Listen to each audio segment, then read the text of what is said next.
Chapter 29. Zia Sets a Rendezvous. Yeah, thanks a lot, Sadie.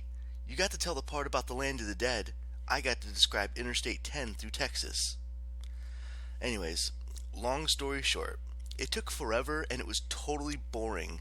Unless your idea of fun is watching cows graze. We left New Orleans about 1 a.m. on December 28th, the day before Set planned to destroy the world. Bast had borrowed an RV, a FEMA leftover from Hurricane Katrina. After Bass suggested taking a plane, but after I told her about my dream of the magicians on the exploding flight, we agreed that planes might not be a good idea. The Sky Goddess Nut had promised us safe air travel as far as Memphis, but I didn't want to press our luck the closer we got to Set. Set is not our only problem, Bass said. If your vision is correct, the magicians are closing in on us, and not just any magicians, Des Jardines himself. And Zia, Sadie put in, just to annoy me. In the end, we decided it was safer to drive, even though it was slower. With luck, we'd make Phoenix just in time to challenge Set. As for the House of Life, all we could do was hope to avoid them while we did our job. Maybe once we dealt with Set, the magicians were to decide that we were cool. Maybe. I kept thinking about Des Jardines, wondering if he really could be a host for Set. A day ago it had made perfect sense. Des Jardines wanted to crush the Kane family. He'd hated our dad, and he hated us. He'd probably been waiting for decades, even centuries, for Iskandar to die, so that way he could become chief lector. Power, anger, arrogance, ambition. Des Jardines had it all. If Set was looking for a soulmate, literally, he couldn't do much better. And if Set could start a war between the gods and magicians by controlling the chief lector, the only winner would be the forces of chaos. Besides, Des Jardines was an easy guy to hate. Somebody had sabotaged Amos's house and alerted Set that Amos was coming. But the way Des Jardines had saved all those people on the plane, that just didn't seem like something that Lord of Evil would do. Bast and Khufu took turns driving, while Sadie and I dozed on and off. I don't know how baboons could drive recreational vehicles, but Khufu did okay.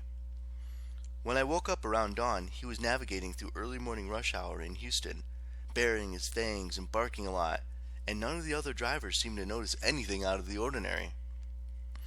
For breakfast, Sadie, Bast, and I sat in the RV's kitchen while the cabinets banged open and the dishes clinked, and miles of nothing went by outside. Bast had snagged us some snacks and drinks, and Friskies, of course, from a New Orleans all-night convenience store before we left, but nobody seemed very hungry. I could tell Bast was anxious. She'd already shredded most of the RV's upholstery and was now using the kitchen table as a scratching post.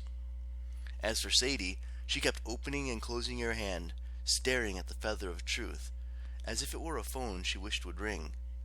Ever since her disappearance in the Hall of Judgment, she'd been acting all distant and quiet. Not that I'm complaining or anything, but it just wasn't like her. "What happened with Anubis?" I asked her for the millionth time. She glared at me, ready to bite my head off. Then she apparently decided that wasn't worth the effort. She fixed her eyes on the glowing feather that hovered over her palm. "We talked," she said carefully. "He asked me some questions." "What kind of questions?" "Carter, please don't ask." "Please?" Okay, that really wasn't like Sadie. I looked at Bast, but she wasn't any help. She was slowly gouging the formica to bits with her claws. "What's wrong?" I asked her. She kept her eyes on the table. "In the land of the dead, I abandoned you. Again." "Anubis startled you," I said. "It's no big deal."